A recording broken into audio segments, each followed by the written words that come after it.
What is good, guys? Welcome back to the Benefit Podcast, bringing you everything you need to know about living your best life. And are your mates sabotaging your results?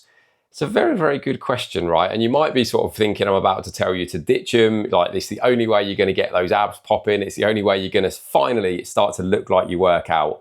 That is not what I'm here to tell you. However, they may well be playing a pretty significant part in you just continually struggling to get where you want to be. And again, I know this from firsthand experience. Like, it's the decisions that you make in those moments are, in black and white terms, they can genuinely be the difference between you making progress in a week and not, and even potentially going backwards. And if you are continually finding yourself in this cycle where you know what you need to do, you know you need to stick to your calories and macros, your meal plan, you know you need to be getting your training in, hitting your steps, getting your cardio in, especially the leaner you get, it becomes even more important to keep hitting those things and ticking those boxes, because any opportunity for your body to effectively avoid getting leaner, it's going to take that opportunity. Like, if you really want to get to that point where you're making a really, really big, life-changing transformation, and life-changing can mean different things for different people. It might be that you need to lose 100, 150 pounds, like you're significantly overweight. It might be that you want to finally see your abs for the first time ever because you've been going to the gym for 5 years and never managed to achieve it. It might be that you're itching to bench press a certain amount of weight because you've never hit that before. Whatever that is, the decisions that you're making can massively impact that. And we're also talking about the potential for things to be short-term sacrifices. Like, this isn't me saying, what I'm about to say isn't that you have to say no to absolutely every single thing and every single occasion and all of those things that are happening. It's not me saying that you need to say no to all of them every single time for the rest of your days. But if you finally want to get to a point that you haven't been before, and something like seeing your abs for the first time takes a real push, I don't care what other coaches on the internet or influencers are telling you about how easy it is to get your abs to pop and how you can continue to eat whatever you like and still, achieve a six-pack. I'm telling you right now, you absolutely can't. Like, you need to be prepared to put in a lot of work to get to that point. Once you've got it, it becomes much, much easier to maintain. But to get there in the first place, you do need to be making some sacrifices. You do need to be prepared to say no to certain things. And this is the situation. Like, you could be doing all of the right things during the week. You're hitting the gym 4 or 5 times a week. You're getting your cardio in. You're doing your steps. You're nailing your diet. All of that stuff, it's going absolutely spot on to plan. And then it gets to the weekend, and your mates invite you around for a barbecue. It's summer at the moment. The sun's shining. Everyone wants to be out having fun. Absolutely fantastic. Mates invite you around for a barbecue or to sit in a beer garden, and even if you go there with the intentions of, right, I want to go because I want to be in the sun, I want to be with my mates, and you might have every intention to stick to the diet soft drinks, to take your food with you or pick something sensible off the menu or off the barbecue. All it takes for a lot of people is for one or two of their mates to just goad them into doing that little bit extra. Okay, you might as well just have a beer. The football's coming on later. We're going to watch it. Let's have a few beers. We're in the pub garden. You can't be drinking lime soda all day. Look at all this meat on the barbecue. You can't just be having grilled chicken breast.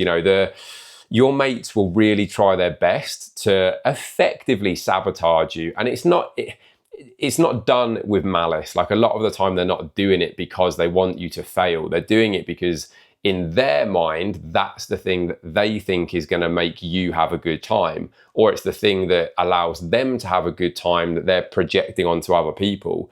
And if you're not strong-minded enough to say no and to stick to your guns, that is going to sabotage you that week, because you are then going to step on the scales the next day, the next couple of days, the weight is going to go up again. You're not going to be making the progress that you want. And these are all they're all decisions that are within your control. Like, it's not a case of you know, having to avoid these things forever, like I say. But in that moment, actually, you will come away more pissed off. If you've been absolutely incredible all week, you're starting to see progress, the scales are moving in the right direction, you're even seeing visual progress happen that week. If you then go for that barbecue or to that beer garden, even with, and potentially even more so, with the mindset to stick to plan, and you then allow yourself not to because your mates have managed to twist your arm into having 5 beers across the afternoon, you're going to wake up the next day really pissed off with everything. You're going to be pissed off that the scales have gone up. You're going to be pissed off that you had those beers when you had no intention to. You know, you ended the night with that pizza when you had all your prep food ready for you. Like, you're going to get really, really fucked off with yourself for doing it completely unnecessarily. Like, you didn't need to do that. You know, you're a grown adult and you can make those decisions. And I am talking about this from personal experience because I had this for a long, long, long time.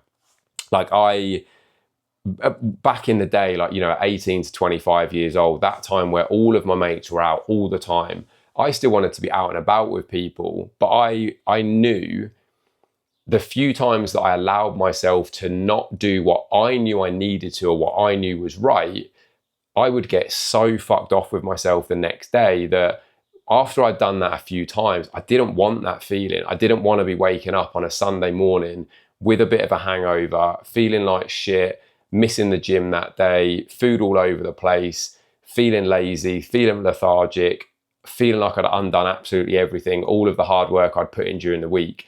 Once I'd done that a few times, I knew that that just wasn't for me. Like, it wasn't the thing that was going to get me any closer to the goal I had.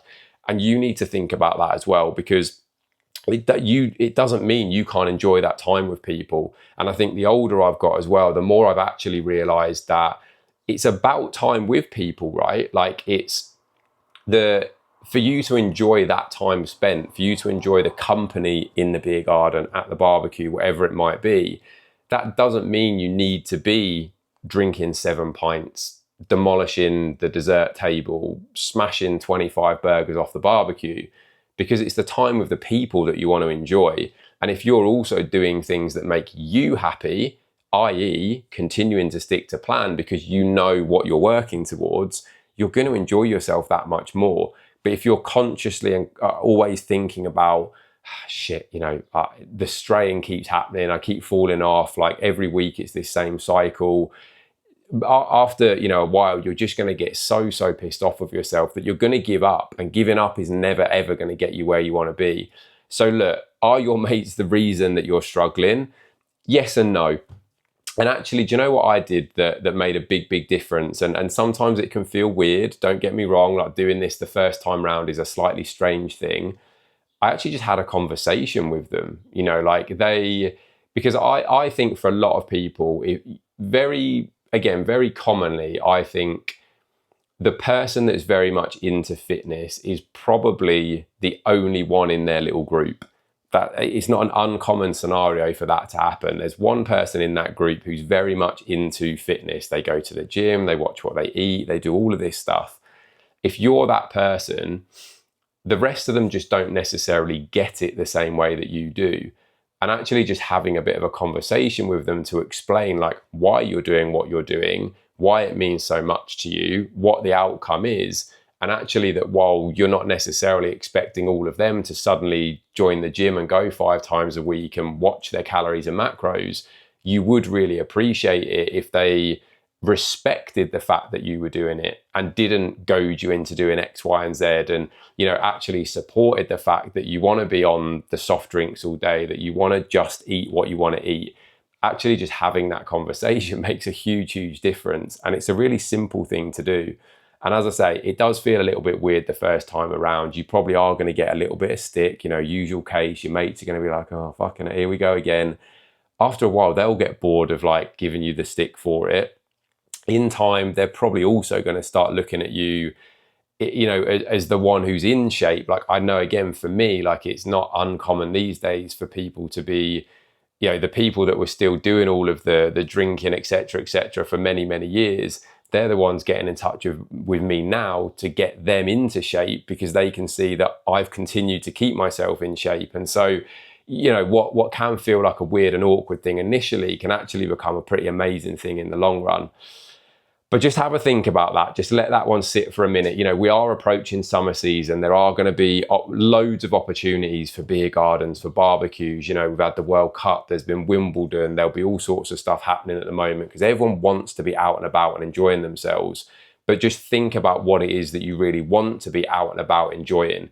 Is it that you want to be out and about enjoying the company of people and having a good time and getting some sun on your back? Or do you want to be enjoying the fact that you're also feeling fucking fantastic, looking the best you ever have, instead of going backwards and coming back at the end of the summer, added 10 kilos, feeling really shitty, feeling really heavy, lethargic, and effectively having to redo the whole thing over again?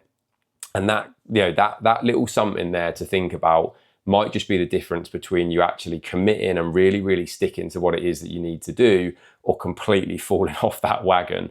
So try and make it the former. Try and make sure you stick to things because you will feel better for it. Everyone around you will feel better for it. And ultimately, your goals do matter. Like, they're important to you and you need to stick to them, to not keep telling yourself that they don't matter. Because the more that you keep breaking those promises, the more you keep letting yourself down, the more that you're just reconfirming in your own mind that you don't matter and your goals don't matter. So don't let that happen.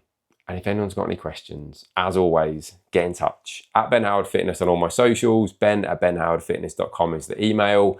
Likes, shares, comments, thoughts, feelings, emotions, all of that would be very, very much welcomed. And I'll get back to each and every one of you as soon as possible. Cheers, guys.